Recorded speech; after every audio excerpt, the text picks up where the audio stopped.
नमस्कार, श्री स्वामी समर्थ। तर आज मला देवपूजा करायची आहे, कारण आज गुरुवार आहे। तर आपण थोडंसं देवघर स्वच्छ करून पूजा करणार आहोत। आणि ह्या अशा लाकडी देवघरामध्ये सनमाईक लावलेलं असतं। तर हे बघा, पाण्याने हे असं थोडंफार सनमाईक फुगत असतं। तर याला देखील आज आपण एक जुगाड करायचा आहे। आणि स्वामींसाठी मी नवीन वस्त्र आणि आसन आणलेले आहे। तर आज गुरुवार असल्यामुळे स्वामींना त्यावरच स्थापित करणार आहे। तर तुम्ही व्हिडिओ शेवटपर्यंत नक्की बघा।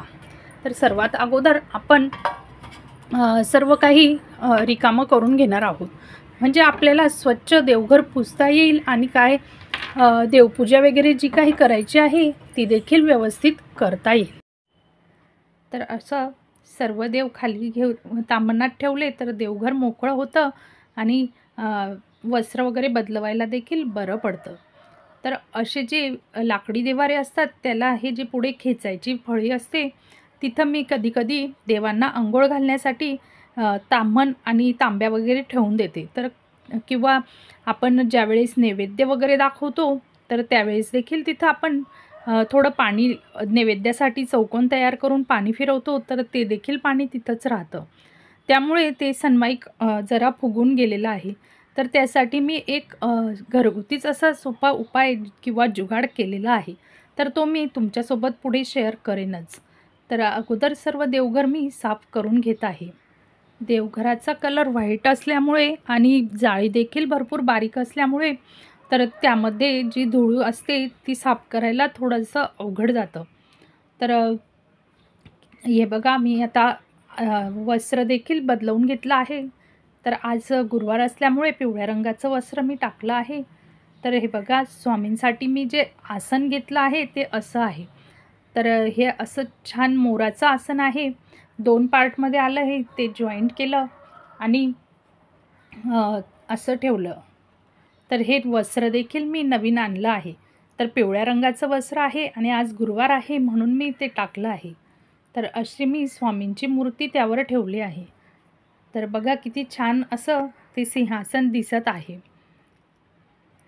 तर आता स्वामींना मी गंध वगैरे लावून घेतला आहे आणि आता फूल वगैरे वाहून घेणार आहे। तर असं काही आकर्षक नवीन काही घेतलं तर आपल्याला देखील प्रसन्न वाटतं आणि देवघरात देखील नवीन काहीतरी वाटतं। तर मी सर्व देवांना फूल वाहून घेत आहे।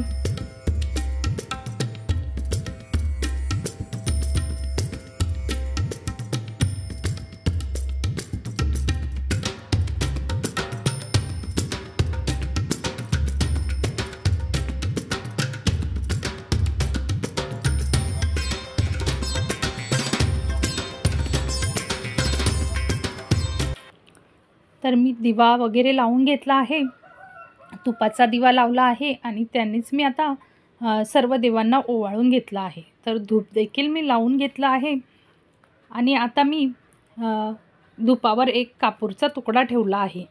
तर हे देखील मी घरच्या घरी बनवलं आहे छोटंसं। तर त्यावर मी लक्ष्मीचे चरण ठेवणार आहे। तर खूप आकर्षक असं हे छान दिसत आहे। तर लक्ष्मीच्या चरणांची देखील मी पूजा करून घेतली आहे आणि आता फुलगंध पुष्प वाहून घेत आहे। अशा पद्धतीने देवपूजा आपली छान संपन्न झालेली आहे। तर आता इथे जे फुगून जातं तर त्यासाठी मी इथं एक जे हिरव्या कलरचं हे प्लॅस्टिकचं येतं ते ठेवणार आहे, म्हणजे हे छान देखील दिसेल आणि आपण जे ताम्हण वगैरे ठेवतो देवांना आंघोळ घालण्यासाठी त्यावेळेस देखील पाणी पडणार नाही। आणि रांगोळीचं देखील असंच आहे। तर रांगोळी टाकली तर त्या सगळं पांढऱ्या सनमाईकावर कलर लागतो। तर त्यामुळे मी एक असं सनमाईकचा तुकडा घेतला आहे आणि आता मी त्यावरच अशी रांगोळी टाकणार आहे। तर सुंदर अशी रांगोळी टाकता येते। तर आज गुरुवार आहे म्हणून स्वामी समर्थ नावाची रांगोळी टाकली आहे। तर अशा मी घरच्या घरी जुगाड केलेला आहे। यामुळे देवारा देखील खराब होत नाही आणि रांगोळीचे वगैरे देखील डाग पडत नाही। तर कलरफुल देखील रांगोळी यामुळे टाकू शकतो आणि स्वामींचा आसन वगैरे देखील खूप छान दिसत आहे।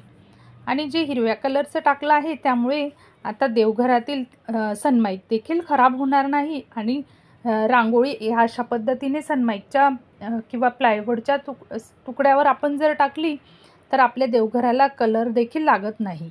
तर व्हाईट याच्यावर कलर लागला तर तो निघत देखील नाही. तर ही अशी देवपूजा मी करून घेतली आहे. तुम्हाला ही देवपूजा कशी वाटली हे नक्की सांगा.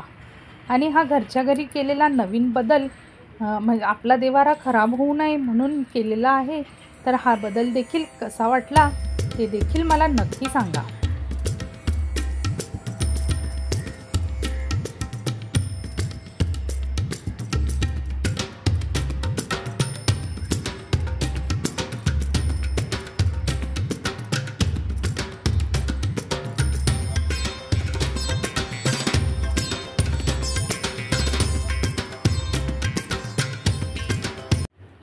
तर अशी मी आजची गुरुवारची देवपूजा केलेली आहे. आणि रांगोळीसाठी आणि जे काही देवघर आपलं खराब होतं त्यासाठी असा घरगुती छोटासा जुगाड केला आहे. तर मी वटपौर्णिमेसाठी देखील काही खरेदी केली आहे. तर वटपौर्णिमेसाठी बघा हा असा एक कलश मी खरेदी केलेला आहे. तर छान असा कलश आहे. तर साईज देखील मीडियम आहे. माझ्याकडे कलश आहे पण ती साईज थोडी लहान होती. तर हा कलश मी घेतलेला आहे म्हणजे मार्गशीर्ष गुरुवारसाठी देखील हा कामात येईल. आणि एक केळीचं पान घेतलं आहे पितळीचं. हे बघा मीडियम साईजचं घेतलेलं आहे. तर हे देखील नैवेद्याला वगैरे आणि आता वटपौर्णिमेच्या पूजेला किंवा नैवेद्याला हे कामी येईल. तर ही अशी मी देवांसाठी खरेदी केलेली आहे. तर तुम्हाला व्हिडिओ कसा वाटला हे कमेंटमध्ये नक्की सांगा. आणि व्हिडिओ आवडला असल्यास चॅनलला लाईक शेअर सबस्क्राईब जरूर करा. श्री स्वामी समर्थ.